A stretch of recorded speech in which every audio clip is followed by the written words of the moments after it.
Silicon Valley, technology, art, green, and sustainability.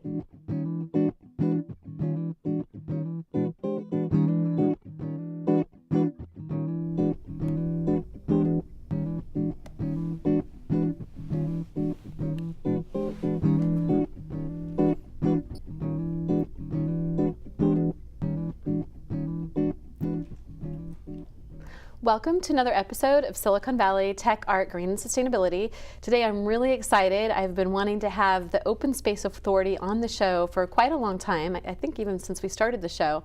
And I finally got to connect today with Andrea McKenzie. Am I pronouncing that right? Andrea, yeah. Okay. And you've been with the Open Space for 3 years? Just about 3 years, yeah. Yeah, so welcome and thank you. I'm glad we got to connect and you get to come on the show and tell us all about what you guys do. And before we go there, tell me a little bit about yourself and your background and where you came from before, any information you want to share about what you did before the Open Space. Thanks. Well, it's great to be here. And as you just said, I've been with the Open Space Authority about 3 years. And I've been really fortunate to work all around the San Francisco Bay Area in the fields of environmental protection and open space conservation. I came to the Bay Area in the late 80s from Los Angeles, so I was a LA escapee. Good for you. Come to the beautiful Bay Area. And I've been really fortunate to be able to have a career in actually my passion, which is the protection of the environment and of open space. And so I have a training or background in environmental studies and city planning, and one of the things I think is so important about that is that's a field where you actually get to look at how cities and metropolitan areas grow, their economies can grow while protecting the environment. And so I'm really pleased to be here in the Silicon Valley and the Santa Clara Valley to do this important work. And where did you go to school for that? I started at UC Santa Barbara in the Environmental Studies Department. Awesome. And then a few years later, I went on to UCLA and studied urban planning. That's both great schools. Yeah, most definitely. Definitely. So tell us about open space. Now, I know a little bit about it. I'm sure some of the audience does, but tell us about it. You know, how did it start? When did it start? The Open Space Authority has been around for about 20 years. So it's not one of the oldest conservation agencies in the Bay Area or in the Silicon Valley area. And that's surprising. I thought it was around a lot longer, since the 60s or 70s. Well, the movement to protect land, to protect the environment, really took off in California and in the San Francisco Bay Area in the 60s and the 70s with the environmental movement. And out of that came the effort to protect land all around the San Francisco Bay Area, in a lot of ways driven by the development and the filling of San Francisco Bay that was going on. And so pretty much every county in the San Francisco Bay Area has what's called an open space district. And these are special entities with a unique purpose, and that's to protect land in its natural state for the benefit of wildlife, for the benefit of the environment, for farming and agriculture, for water resources, and ultimately for the benefit of the quality of life of people. So let's pull up the first slide here, which is just a beautiful shot of, what is this place? Well, the Open Space Authority is in the land protection business. We've got about 16,000 acres of water resources and open space protected across Santa Clara County. And this is a shot of the Rancho Cañada del Oro, one of our model open space preserves. So tell us then about the open space programs. You have several programs that you do, and I want to come back to the purchasing of the property later, because there's one specific one I want to ask about. You may or may not know, but your trail programs is one of them. And tell us about the overall of what the programs are first. Well, overall, the mission of the Open Space Authority is to protect and preserve open space land for the benefit of future generations. So we're in the business of acquiring land or protecting land forever. We also have outdoor recreation programs, so we can put the public in touch with those lands 365 days a year for free. They can go out on lands and enjoy that nature experience, hiking, biking, horseback riding. We also have environmental education programs, both on our preserves and in schools.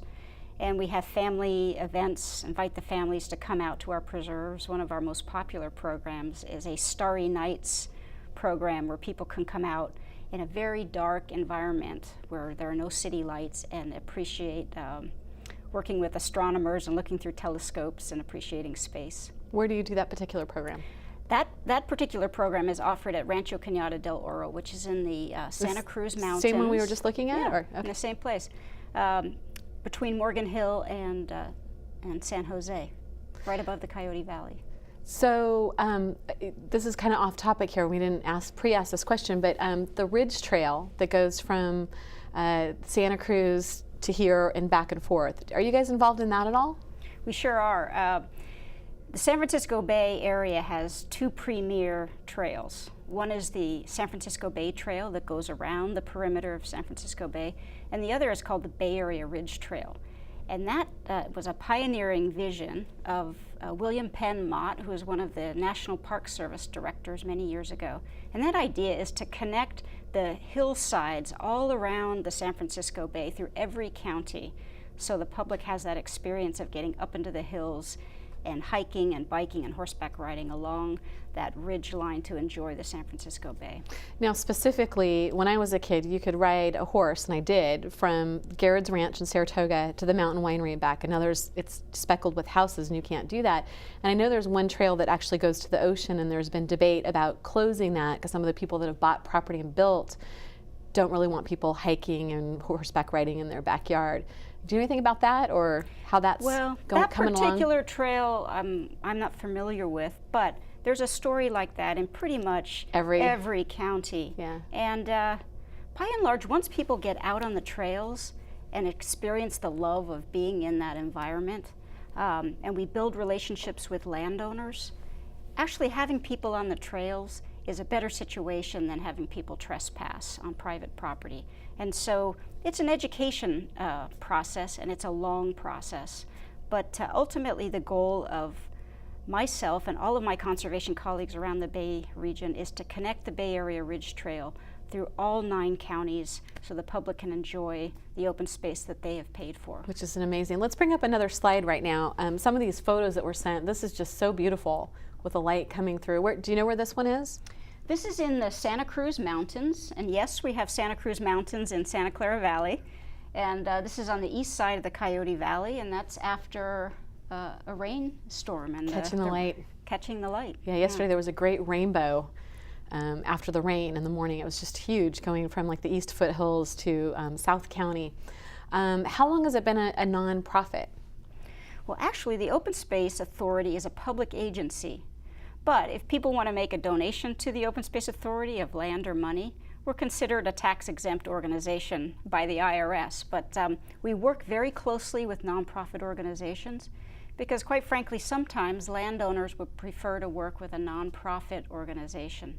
But nonprofit organizations like Peninsula Open Space Trust, Silicon Valley Land Conservancy, the Nature Conservancy, we can work with all those kinds of nonprofit organizations. Now, wasn't there just a really big donation, and was that to the state or was that to the open space of the ranch, the Cottle Ranch? Oh, I'm glad you asked about that. So there's a beautiful photo, and you might have it coming up soon, of the Marshall Cottle Farm Park, which for a long time was a private farm in southern San Jose, southern Santa Clara County. And the landowners and his children that he passed the land on to never wanted to see that land develop. Right. They were offered millions of dollars and right. kept saying no. So they eventually turned that land over to Santa Clara County Parks Department and California State Parks. And it's now becoming open to the public for public recreation and eventually for growing local food and learning about farming and agriculture. So that goes back again to the preservation and protection of the land. That's and right. ties into that that part of what you're meant to do with the open space. Anything else on the trails part? Let's bring another slide up now because I'm getting behind on the slides. What is this one here? This is just so beautiful.